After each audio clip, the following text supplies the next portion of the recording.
What's up, everybody? How's everybody doing? My name is David from Saint Vitus, and this is the Age of Quarantine. We are going to be going live with Alex from Traitors, one of the absolute greatest artists of our scene, and also an amazing musician in his own right. So totally excited to have Alex join us, and yeah, we'll be getting into a lot. Obviously, the whole world knows how basically between the pandemic and all the racial injustice in the States, things have really exploded. We're going to be taking tomorrow off in solidarity with the rest of the music industry and doing a blackout, so you'll hear nothing from St. Vitus tomorrow. To show that, and Alex is an amazing artist. Art's always played a big role in struggle and things of that nature. So yeah, we'll be excited to talk to him and get into his brain a little bit, and yeah, just be ready for a great talk. I hope everybody here is safe. I hope everybody's joining in and trying to help things go to a better place in this country and in this world. And hope everyone's being cool and safe. So thanks for joining us. And yeah, Alex should be on any moment now.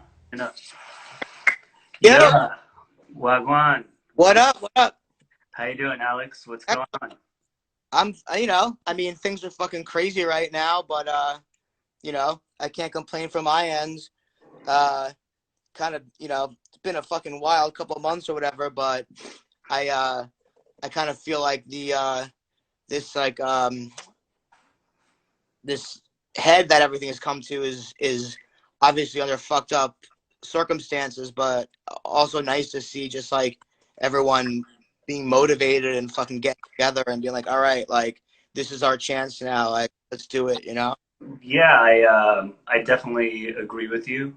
Just want to thank you for having us on. I was telling everybody before you came tomorrow, we're taking a day off of the program in solidarity with the rest of the music industry, blacking out for the protests. And obviously, I feel like your work and the work of a lot of artists that come into St. Vitus is obviously kind of social political in nature and has a lot of that to it. And I think that's an important thing to kind of highlight, right? A lot of people can participate in a lot of different ways in different movements, and art and music and all those things definitely have their role and their place in this whole tapestry of resistance, I think.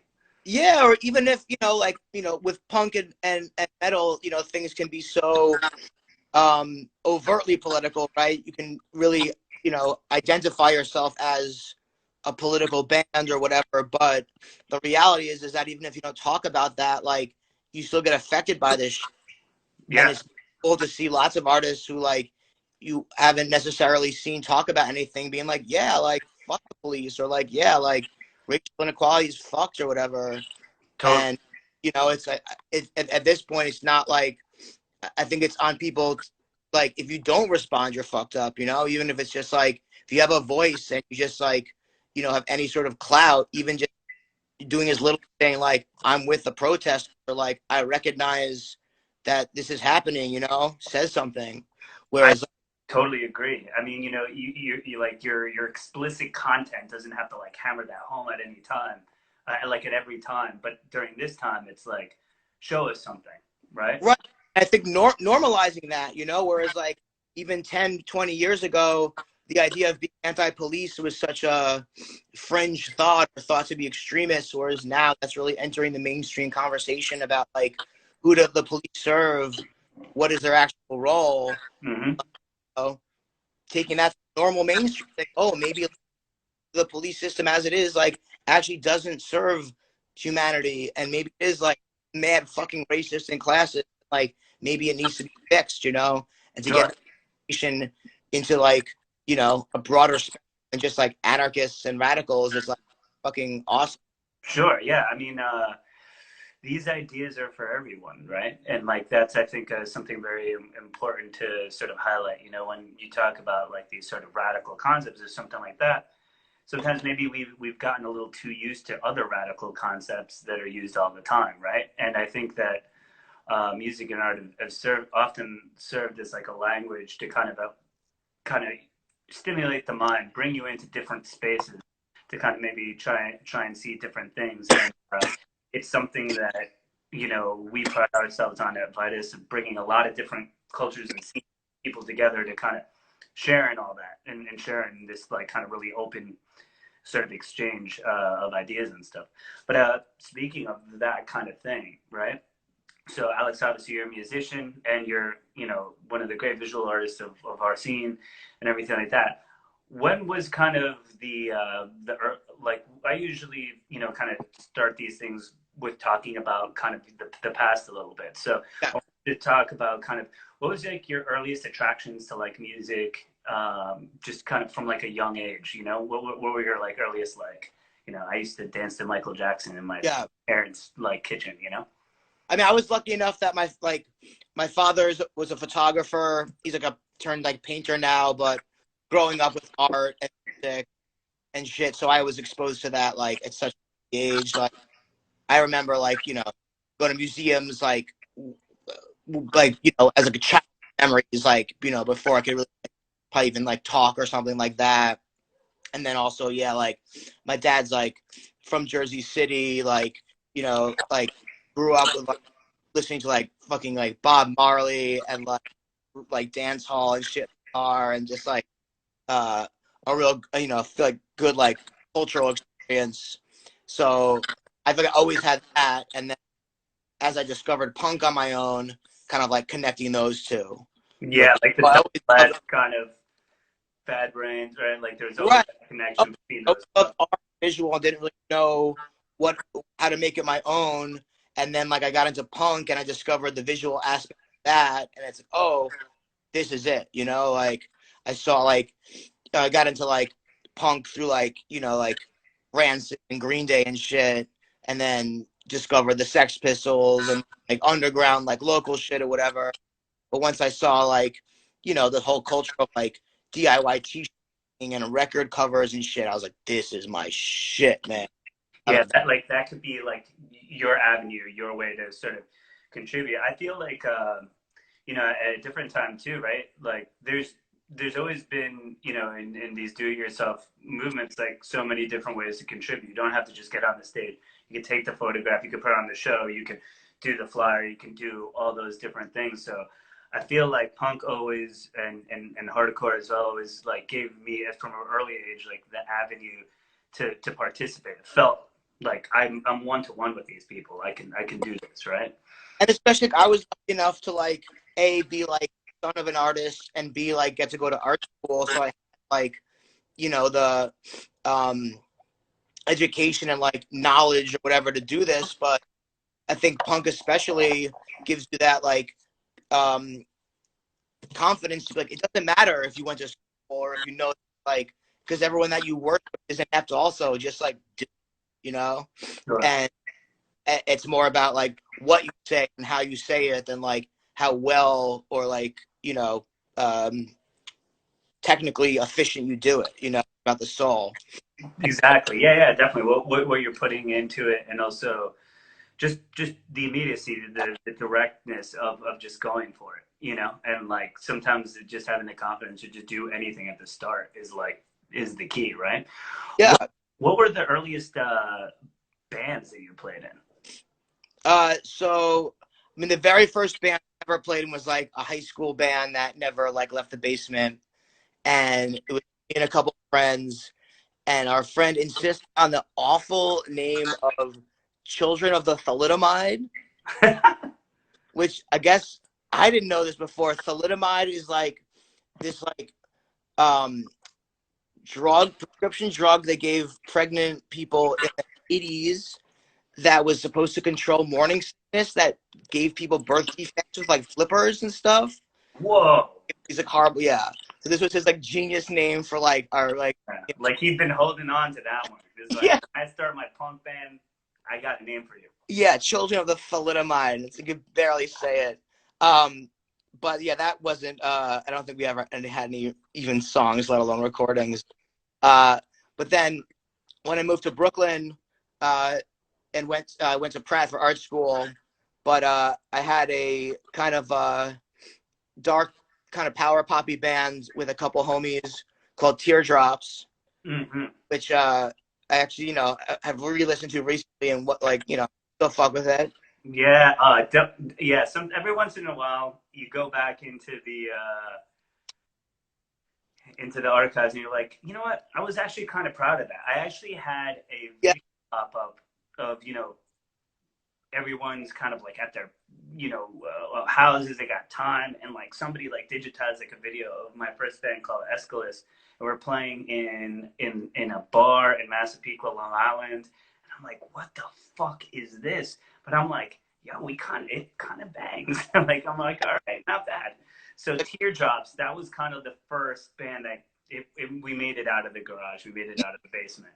and there's something, even if it's not perfect or a little bit corny or something about like your younger self, you can like respect or at least like see the beauty in.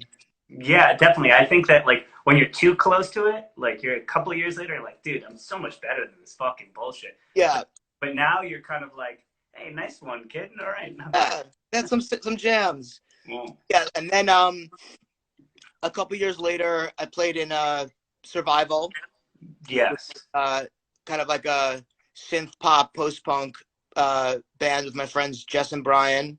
Yeah, so that's kind of, I think, I mean, I knew you a bit more at that time from your visual work. I was really like into it. I saw the Death Traitors stuff pop up, and that kind of the brand started or whatever. But I've been friends with Brian Crozier since like I was a kid, who was a guitar player in Survival at the time, right?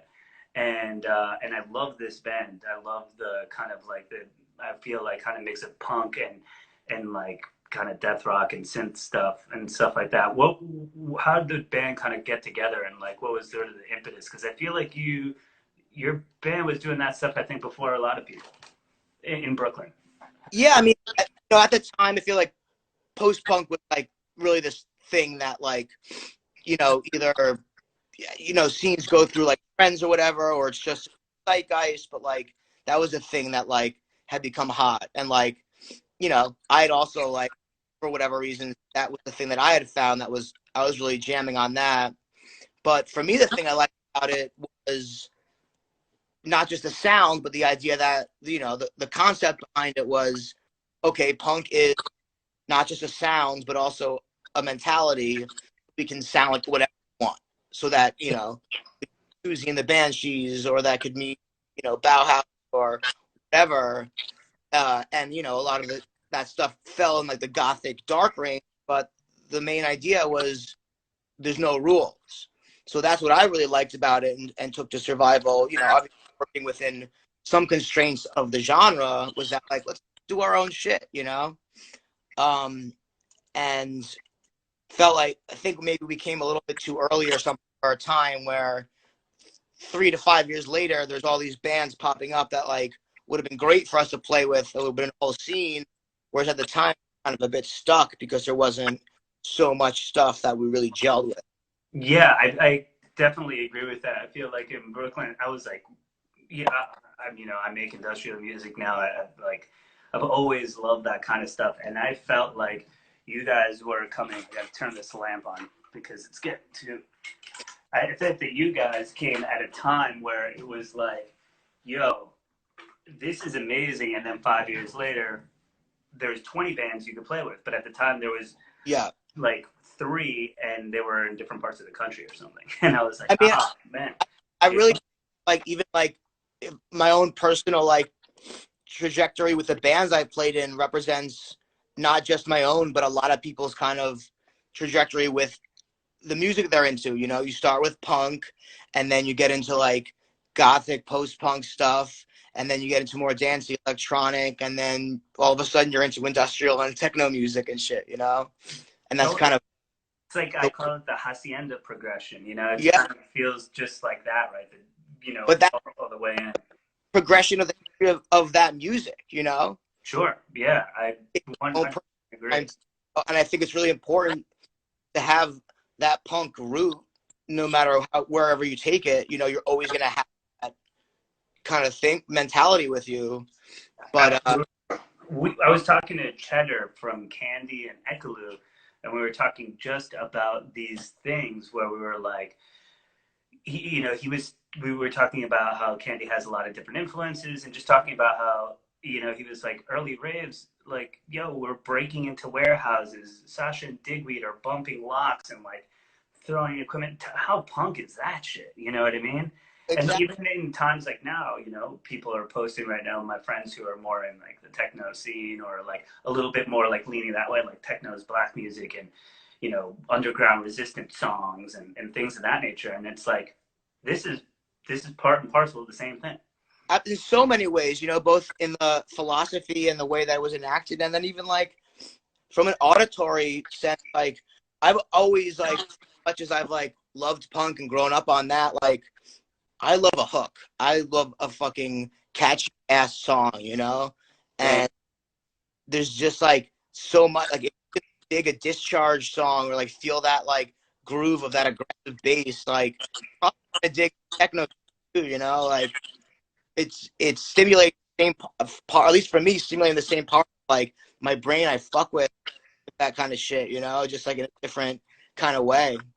Yeah, I think so too. And I think that, like you were saying before, no matter the technique, if it's done with the same spirit, you can kind of feel that come across, like, Al Jorgensen, and like early ministry, it came with a certain spirit and the swagger to it. You're like, yeah, all right, cool. Like, I get this.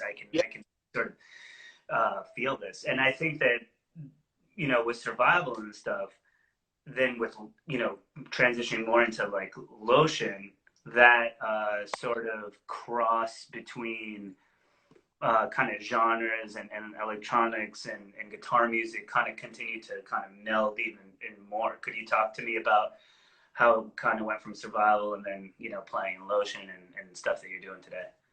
yeah. I mean, Survivor kind of dissolved on its own accord, and then that with Survival, that was most of that music was a start of me like doing home recording, doing garage band, like composing at home versus like in the studio with people, making a song and then bringing it.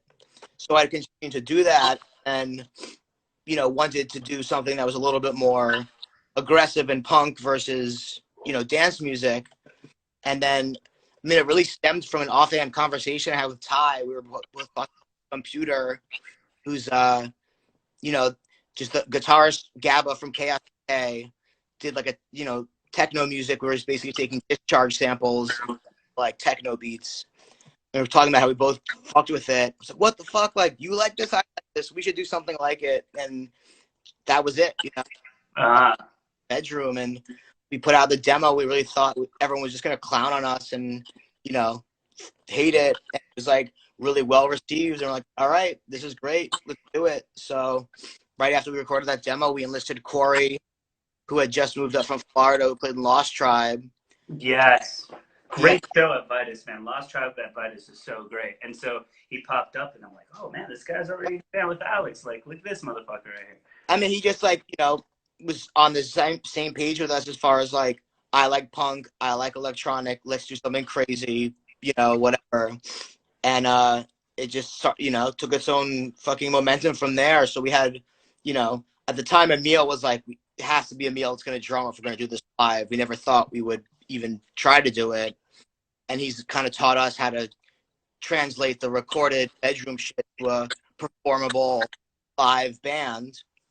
And then we worked with him for a couple of years, and at some point he decided to focus on his own recording, personal music. And, he had been working with so many bands, and he kind of bowed out from that to focus on different shit. And at that point we were like, all right, NATO's the guy. And that kind of became the modern iteration of the band, and from there it just like Yeah.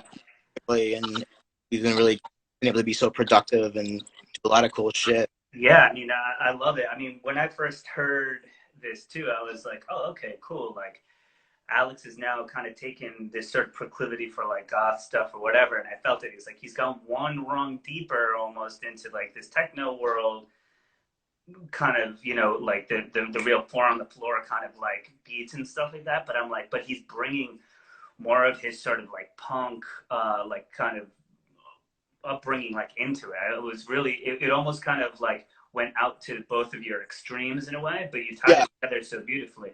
And that's also the thing too. I think that at least a lot of the things that I hear and stuff, you know, like, and I say this with all the love in the world because Justin Broderick is one of my favorite musicians. But you know, there's a lot of people kind of in this God flesh sort of lexicon when they kind of mix those things together. And you guys are definitely, I was like, this is a punk band with like these techno samples, and I'm like, this is great, and they can play it like live. You know, how was it kind of getting to that point where like playing it live? Because it's like there has to be a good amount of like experimentation to make this work, right? Yeah, I mean, I think the first thing that we had to acknowledge was that there's going to be the recorded song and the live song, and there's only so much we can do to merge those. You know? And there's, you know, certain elements that just have to get sacrificed for the live, and there's energies for the live that will get added. Sure, yeah. But, you know, I think, and that's been, you know, a challenge, but also a pretty minor thing, I think. Even like, I think more recently, getting more challenging, are adding more sounds and elements that like are going to be like, oh, we might not be able to play this song live ever, but that's fine. You know, like this is just a record song, and we're gonna, you know. Yeah, you're gonna be comfortable with it being that, and that's a really interesting distinction to make, you know, because I've never been somebody. I'm like, if you're in the studio, use it as a tool, like the whole fucking thing. Like I don't really care if it's very different live or anything, but that's just been my take on things. Like I'm cool with that. I don't need it to be Yeah, like, hey, it sounds the same in there as over here. because our, you know, our process kind of, I wouldn't say unique, but maybe unique as far as punk bands. Whereas like we don't write in the studio; we're writing in my bedroom with Logic open. You know, and like it's all like I'll either like start with like a bass line or a drum riff, and you know, Ty will come in and do a guitar, or Ryan will have something, but everything is composed in the bedroom, and then we, you know, learn the parts there and then bring it to the studio, just like practicing the song, knowing how is already composed. Oh wow, so that's interesting because that's also the other thing that I wanted to get to, but you jump right in there, which is great. Which is like, how do you compose, right? Because everyone can, especially with electronic music and stuff like that, you can do it so many different ways, you know. And I mean, even now, traditional sounding bands, you know, like there'll be somebody who just is like, hey, I wrote all of this song in the computer and like I'm playing stuff and then I'm programming drums and now the rest of the band is learning it. Or we all still get in a room, you know, like how does it sort of go? And when you have those elements, I'm always like, hey, which one kind of comes first, the beat or the riff, that thing, you know? Right. I mean, every band's got its own little magic concoction, you know. Sure. But for me, I always really felt like jamming, just jamming out and getting fucked up, and jamming and recording it and then pulling stuff from that. That's great. But beyond that, like trying to like compose and edit a song live in the studio, it's kind of stressful. And for me, it's not the ideal situation, like really edit shit. Whereas like we're just sitting in my room, drinking, chilling, endless time, just fuck around with this one song and swap up the chorus and change every little note or whatever. That's going to give us the best product of like what we're trying to do, you know? Totally. I also think that there's something to be said about like if it starts getting replayability factor, like on your own, like you're sitting there at your desk. This is actually the desk where like I make a bunch of my music and stuff. Turn around. So if I'm sitting in here and I'm like, man, I've listened to this for like 15 minutes or 20 minutes, and I'm just on the same groove, and I'm like with it still. I'm like, okay, I got something now. Like Yeah. I can like stomach this. I could do this, and I'm like, oh, this is okay, you know. And like it takes a while maybe to arrive to that, but then you're like, and then oh, okay. And that I think Like you guys just like the same the thing. over and over again for Sorry, some of the like say it again. just like the same bass riff for 20 minutes. You know, like if you're digging it, like you don't need to change it up, like just let it go and go on top of it. Totally. And that I think is like a bit of like the patience to get to that place where you're like, no, I don't really need to change anything, or I need to just like kind of keep moving on just kind of like creating this thing. And that's what I kind of dig about Lotion sets and songs. Like even though there's kind of a break, it's still like it feels like song to song, and it kind of keeps building like this momentum, and then people. The way that the crowd reacts is always interesting to me because sometimes it feels like a little bit more punky of like a reaction as far as like the dancing goes, and sometimes it's more dancing, and it just Yeah. depends on the crowd. And I think sometimes people, I love a band where people are confused as to how to express themselves to that band. I always feel that's like a great thing to watch. And I feel Yeah. like, Our first, like, 5 or 10 shows, that kind of felt like the vibe of like we start playing and everyone would just be like, what the fuck is going on? And like eventually win them over, and by the end everyone would be grooving out. It's like, all right, sick, like we got it, like yeah, like we understand how to do this now. Like it's fun. right, yeah. And I'm happy to be somewhat of the ambassador, at least to like our immediate group of friends, of like this other kind of music where it's like, hey, like techno's cool, man. Like we can vibe. Like don't be scared. Like Yeah, don't be scared. And I think a lot of it is the cultural thing to it too, because sometimes I think the way that techno or some certain kinds of electronic music are portrayed, maybe they're portrayed as like this posh kind of thing, and I think that that's not really where a lot of the music sort of came from or how it sort of like come about. And then I think you turn the right, people onto maybe the right thing that kind of just does it for them, then all of a sudden it's like the mind is like awake to it. And yeah, yeah. And like there's a lot more of this shit that from Detroit or like this shit from London. Like, yo, it's great. corny, like yeah, EDM music or something. Mm-hmm. But I think also, one of the things I love about New York is that, for the most part, like the punk scene, or like the core people or whatever, they're not just punks. They don't just like punk music. Like they're bringing in all sorts of different experiences and interests culturally or experientially or whatever. And I think everyone's like, just like every like punk has got like the other thing, like, Sure. oh, like, I love punk, but I also love, like fucking like dembe or like country music or electronic or reggaeton or like whatever, this other like thing that like they feel. And like I think that's like one of the coolest things about being here is that like people will like share both those direct influences and then bring it also into their inspiration of like the shit they play. So it's not, that's why like some of the best punk bands are from here, is because they're riffing on shit that isn't just like Discharge and fucking Yeah, absolutely. I mean, like everything, like, Blue Anxiety and freestyle is a major influence there to like all sorts of different stuff, which, yeah, it keeps things obviously interesting and cool. And also, kind of reaching for new sounds in the next sort of ways to sort of express. Getting back to kind of artwork and doing things like that, kind of taking it back a little bit. When was the first time you really started doing artwork for other bands? So the first commission cover I ever did was for my friends like pop punk bands in high school, and they were called PF-113. Wait, I just want to say someone's commenting, donate to your local bail fund, fuck all cops and cop affiliates, and I just want to give them a shout out and say right on. Free, And we're we're gonna gonna shout out. yeah, We're here to shout that stuff out. we got some fundraisers I'm gonna plug later, but back. Yes, which we're gonna get that for sure. My first cover I ever did was for my friend's pop punk band in high school, and they were called PF-113, which stood for Power Fart 113.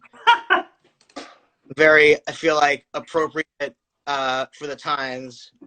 But it wasn't until a couple years later in New York, and I was taking my art a little bit more seriously, and just being in the scene for a bit longer and knowing more people playing bands and stuff like that. So I kind of just like homies reaching the same level of like, oh, I just started the band, you just started making art, let's do some shit together.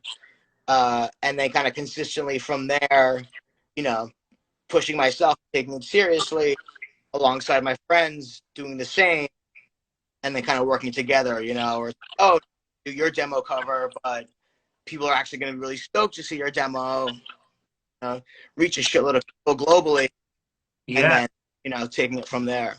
Yeah, that's definitely true. So obviously, I feel like you have a very sort of like a distinct style that's sort of been built up over time. Where I look at something, I'm like, Alex, you know, like, and which is a great thing. Um, and I sort of started to see it play out really in like other people's works and stuff like that. What were some things, you know, that kind of influenced you along the way that kind of helped you kind of develop your kind of signature style? I mean, it's funny because so much of that is like accidental. Where like I've always been really interested in art. I've always been like making shit. But once I really started taking it seriously, I realized like at the beginning, like limitations of my own craftsmanship. I'm like, okay, like there's people I know that can just like don't even consider themselves artists that can sit down and doodle something that's realistic looking or like they're a good draftsman. And I was not. So I had to really like push myself, like even get halfway towards what I thought in my head it should look like. So even when I was like rip something off or whatever, I couldn't even get there. And what the halfway was the beginnings of my style. Mm. As I like developed more and became more, you know, capable and confident of my skills, also still recognizing what was me, you know, what was like my own signature. So now I'm kind of at the point where I feel a lot more confident in my draftsmanship, and it's more about finding this balance of like how much of your own shittiness, you know, awkwardness and like style or whatever into this versus how much you leave knowing like a correct drawing or like, you know, anatomically like correct or like whatever, you know? Sure, yeah, absolutely. And I think that that's sort of the same thing for music too, right? It's like, you know, you're like, oh man, I mean, I would love to sound like X, Y, or Z, but then you start playing and you're like, wow, X, Y, or Z is really fucking good. And like, and then you kind of like, you're starting to feel yourself, and then you're like, but I'm kind of like this. And I feel like as you start developing that and you create like a little bit more of a sonic palette for yourself, etc., then all of a sudden you're like, wow, I'm arriving at sort of my own thing. And I feel like watching your progression musically, I've seen that. To me, Lotion's the most like Alex thing in the world, like in my mind, you know. And I mean that in like a complete audio visual sense as well. Like everything that you make for it, in every sense, feels like it's just coming off of you in this really like dramatic and cool way. I mean, it's funny. I agree with that, especially because like everything with that project, both like visually and like sonically, is easy. Like there's tons of time spent into crafting it and getting it right, but like the breath, the effort feels natural, you know? Like writing songs is like, oh, let's like sit around, like, let's make a song, and then like it's, you know, it's like, this is great. This is a use. Totally, totally. Did you approach, since you're kind of like writing songs and you're kind of birthing it or like that? The reason I asked you about, you know, kind of doing stuff for other bands is because when you're doing stuff for your own, it's like you have like the whole, you're in and out of it, right? You have the whole like 360 view of it. Does like the visual really impact what you kind of write about, or does that always kind of come after, or is it really like just non-linear? Yeah, it's pretty a kind of a cyclone of like back and forth with all that, you know. I mean, I think one of the reasons that Lotion, I feel, is able to be so like successful as like, you know, artistic idea because it's very focused.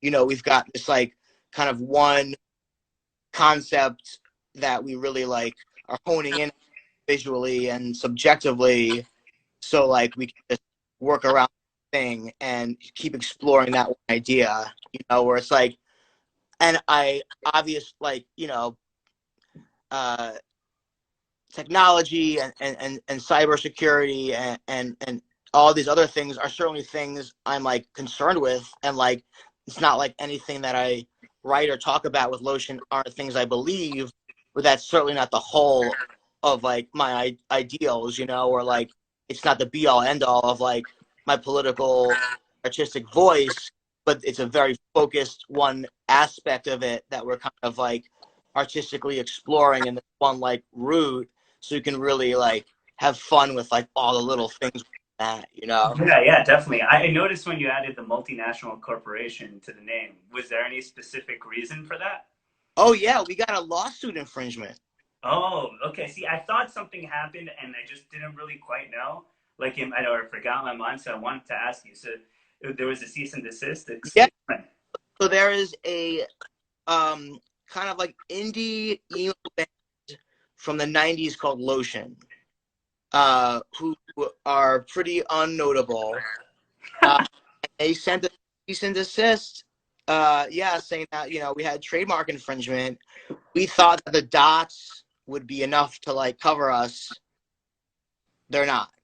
Uh-huh. Yeah, we had to change our name officially to Lotion Multinational Corporation.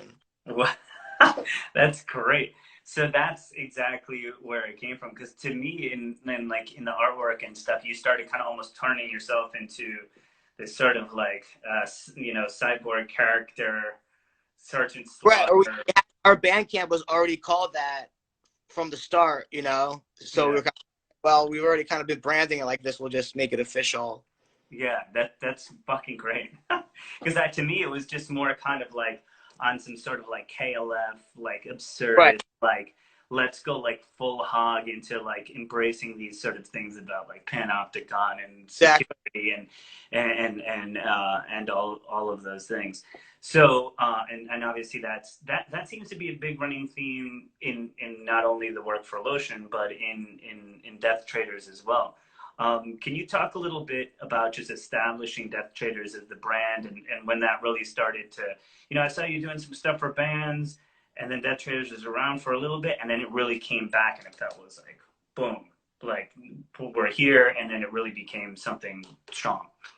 So I started it with a friend of mine. So the name actually, I was doing, I started a t-shirt company called Death Attack, and a friend who had a brand called Kill. And by brand I mean like printing t-shirts out of our apartment and like selling it to our friends. Yeah. And we decided to like combine and try to do something together. So that's where the name Death Trade from. And I like had a screen printing press in my apartment, and I was paying my bills doing printing for other people and friends and stuff, and then printing my own work, you know, outside.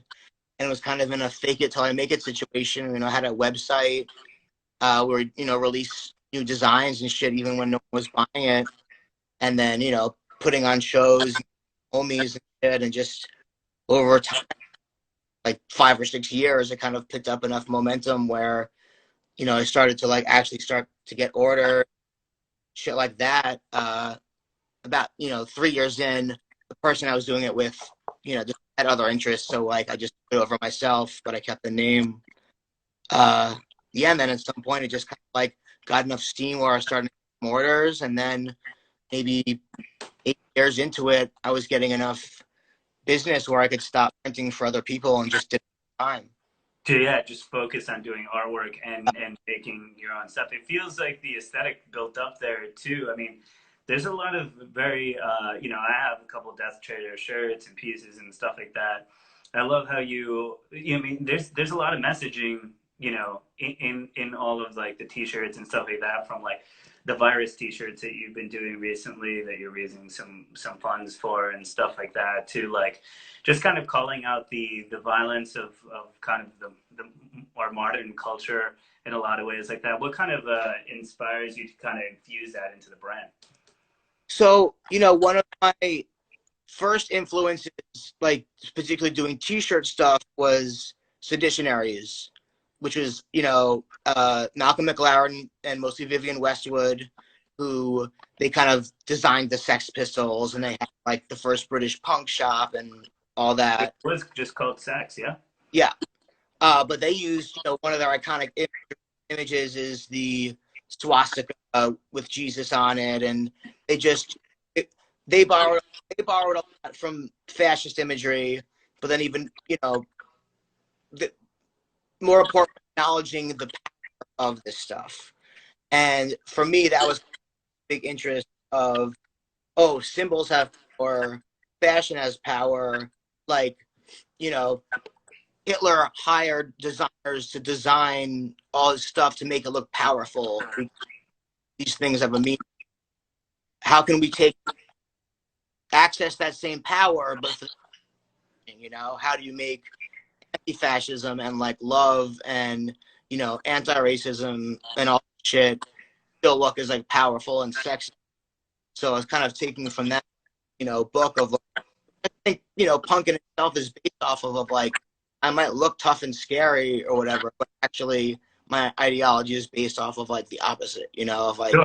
Yeah, like you think about like something like Conflict or, you know, Flex of Indians, and there's like, right. like this very austere, But like photocopied, nasty thing to it. But like you read the shit and you're about it, you're like, well, yeah, actually, these people want the world to be a better place more than most. right.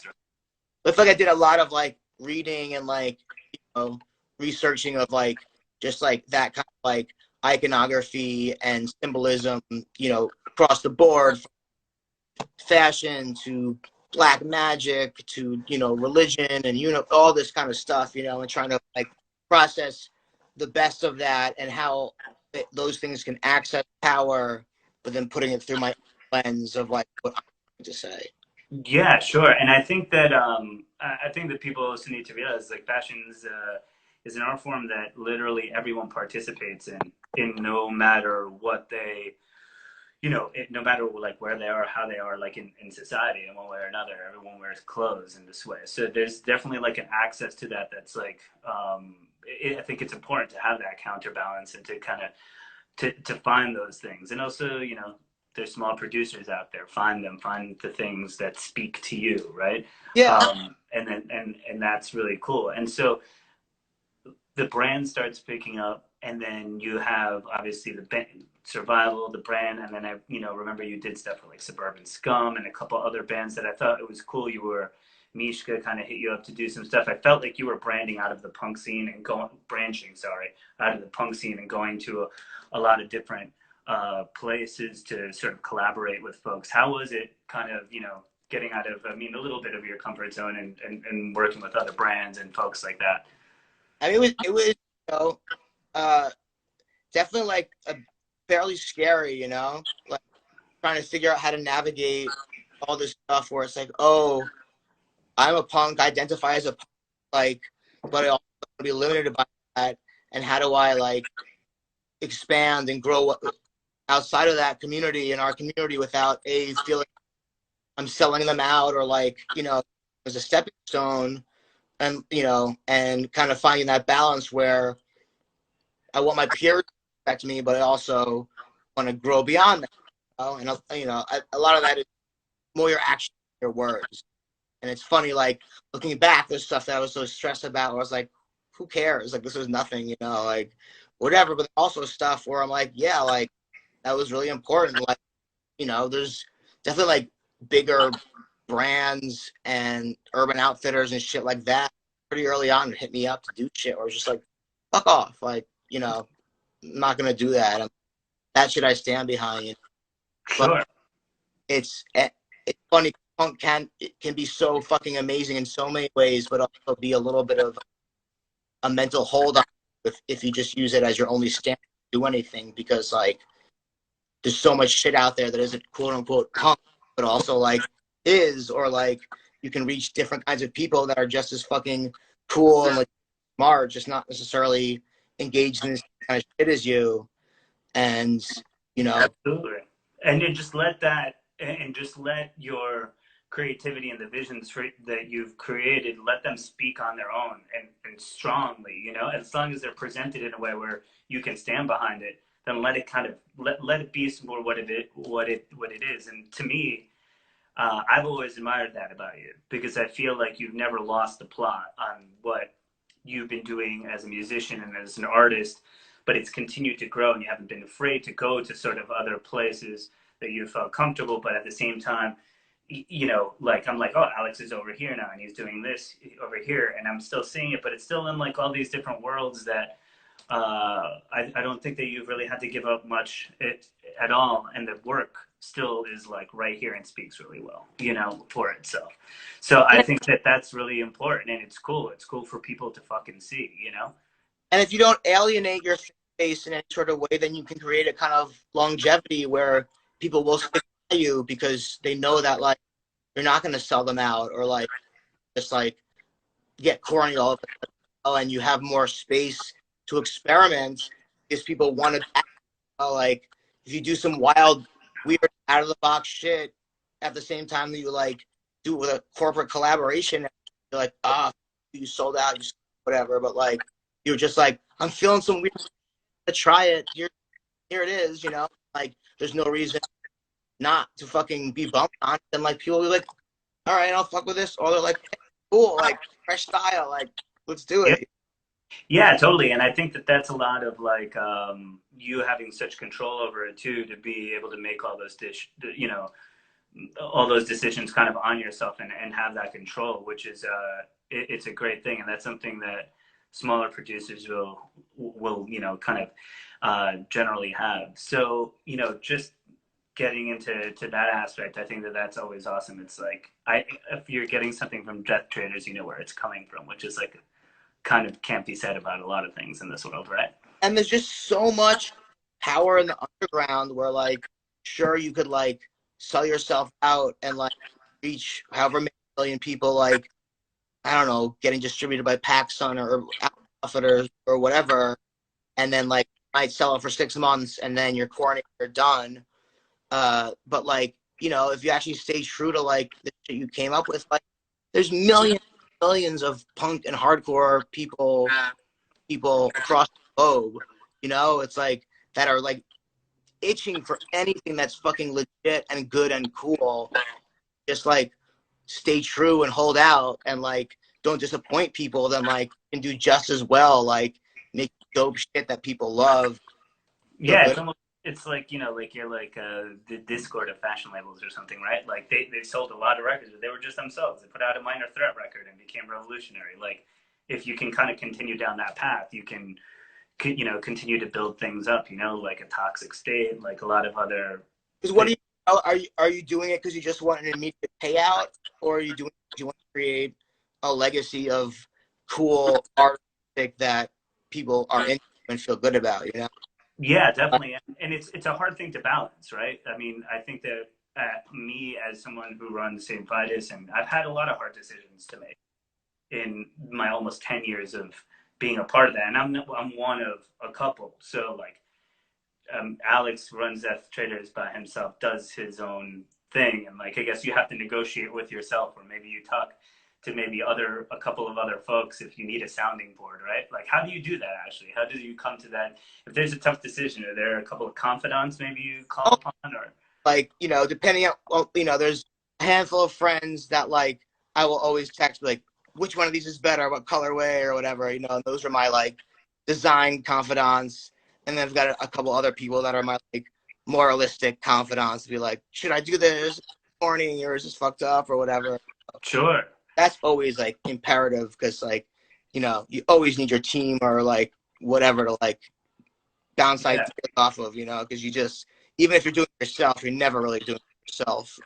Yeah, absolutely. I mean, you know, for me, it's like I'm, you know, running St. Vitus with not only the ownership, but like a team of a ton of other people trying to make this thing last and exist. And it's always kind of a different thing to, you know, just make it go, and then and try and navigate a myriad of different things that can, you know, kind of come up in all of that. So one of the things that you did do as a collaboration that's super fucking cool was you did your first book on Sacred Bones. How did the book come together with Sacred Bones? Because I thought that was just like a little stroke of genius that they started doing the books, and you were one of their first, I think.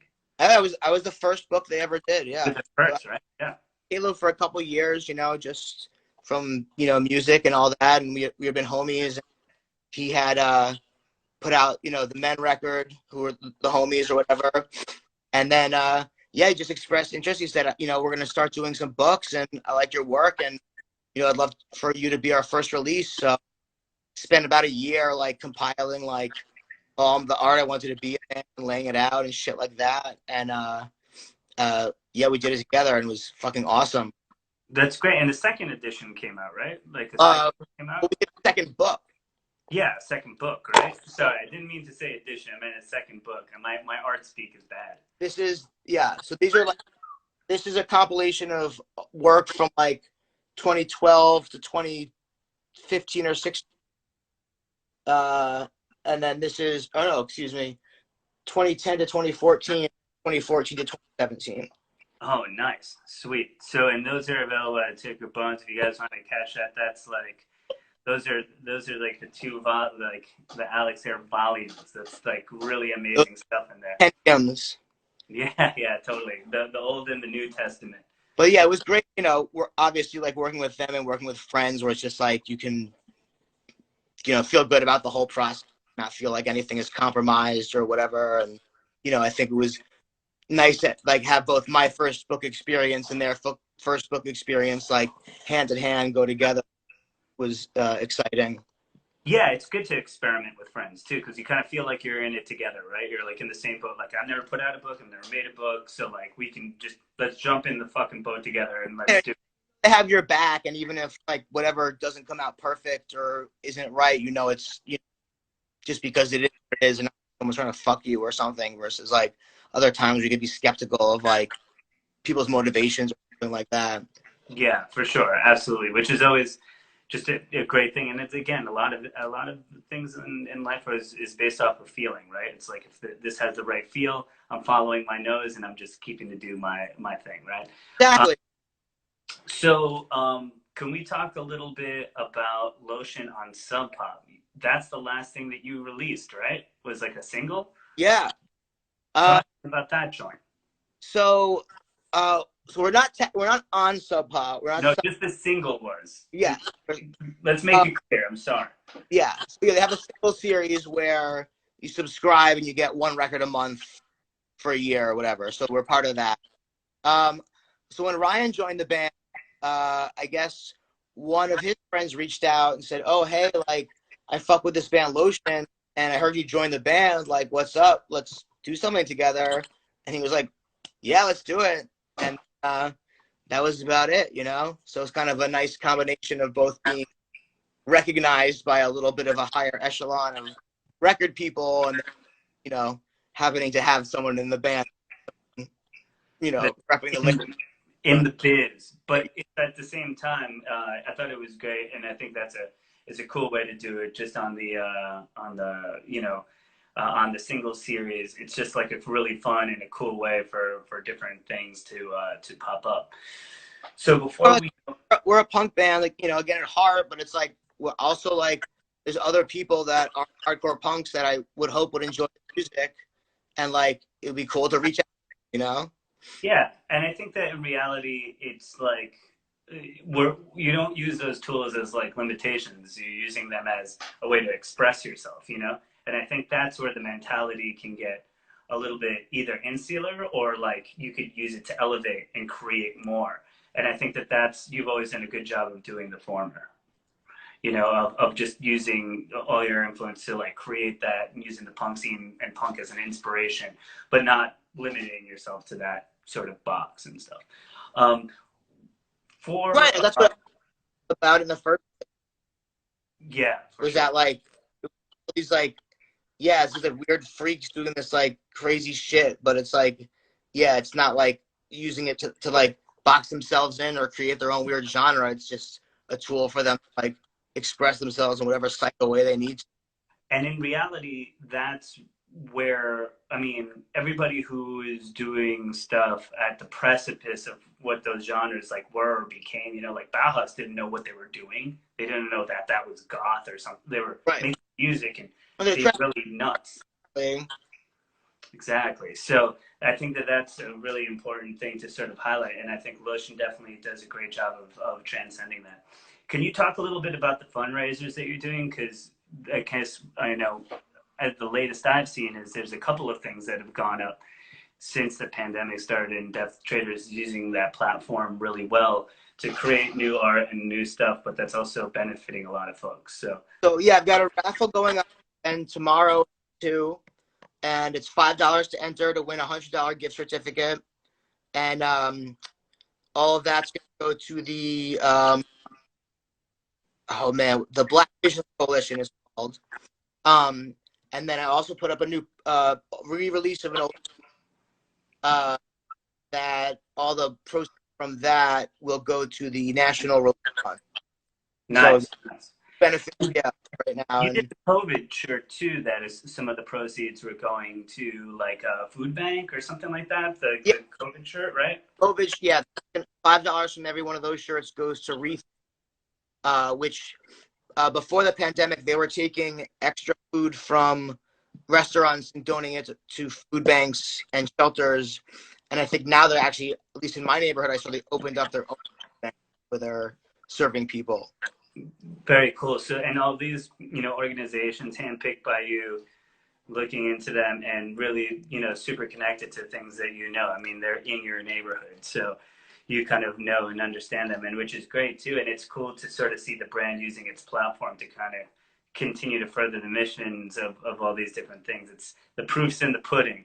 Yeah, it's so easy. And it's like, for me, it's fun. It's like, shit, I get to like have an excuse to reprint something old that I like, and I get to fucking give the money that like, needs it. It's like, it's a win-win. Like, people get to have cool art, give money towards something good. Like, it's great, and it's especially fucking like ads right now, like, where you or whatever from these like big corporations, shit. And it's like, no, man, like, fuck you, pay me. Like, give this money, put your money where your mouth is, and like, help the people that need it. So like, for me, it's just like, especially in these like, tragic times, like, obviously you need to do it, but it was a little bit of a wake up call to me also. Like, there's no reason that I shouldn't constantly be having like some fucking print or new shit that's benefiting somebody, like, there's got Yeah, I think that these times put everybody like a little bit under their own different lenses, and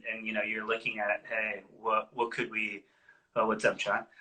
What can we do to continue to just to elevate ourselves, be better in all different things, learn more, where we put our money in, and stuff like that. I tend to try and shop local a lot and do small things as much as I can or whatever have you, and then also, yeah, trying to follow the money a little bit and what you spend your money on. And so if you're going, guys, to get some stuff from Death Traders, look out for some of the pieces that will be benefiting some of these great organizations and all that stuff.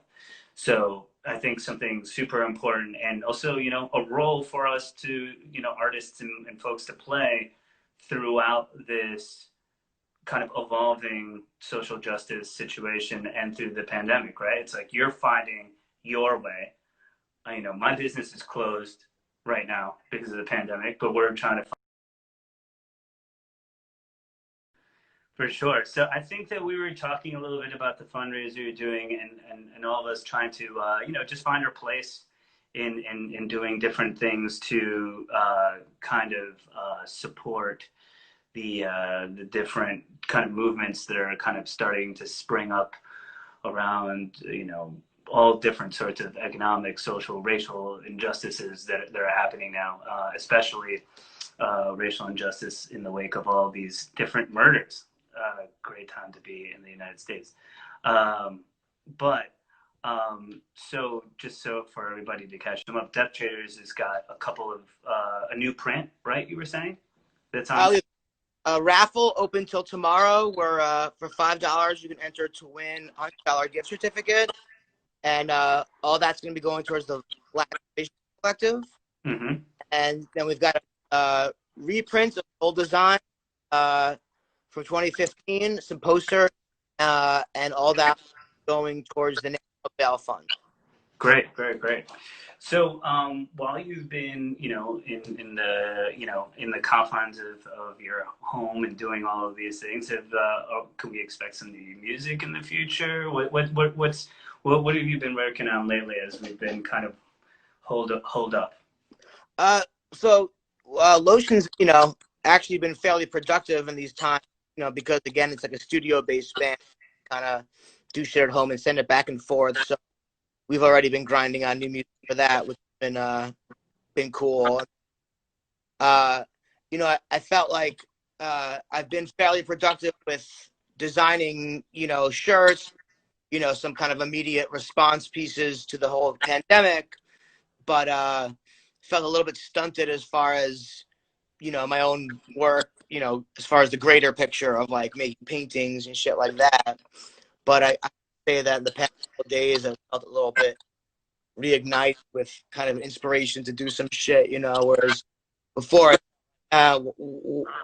what a painting, I didn't feel the fire behind that. Now I'm kind of like, yeah, like I need something new to sell to raise some money, So I feel like a little bit of fire behind my ass to do that kind of shit. So I'm actually pretty pumped to like get back in the studio and do some shit like that.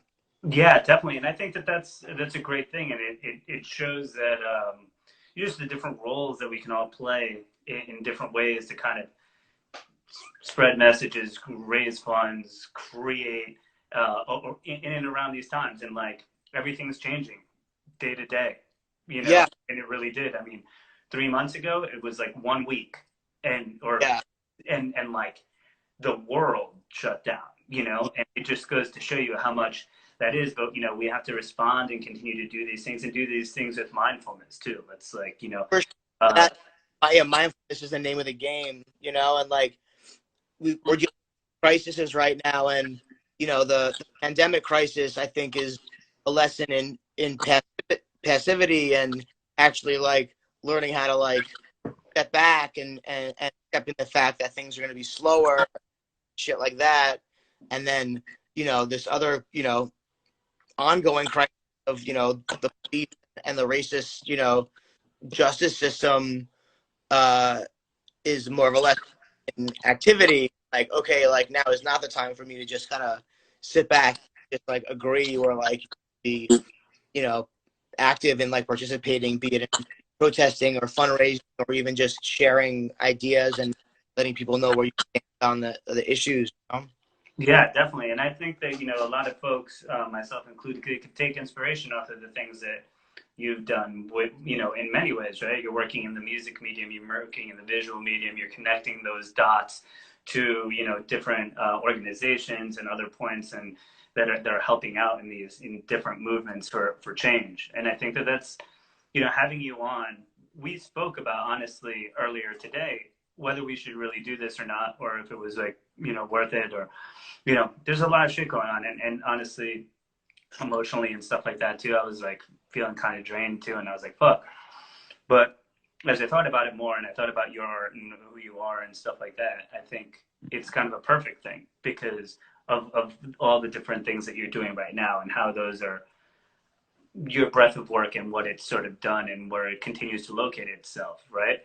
I think it's a good thing for people to show, like, hey, you can kind of continue to build this creativity and build it in different ways that can help folks do different things and share ideas with other people. Yeah, there's the work should speak for itself visually and drop, like you want people to like your art just because they like the way it looks, like the way it sounds, but then also you can doubly draw them in because the content of that and what you're having to say is something that's important or good. Then that's when you make shit that's just beyond like that shit's cool where people and actually imparts change, and shit.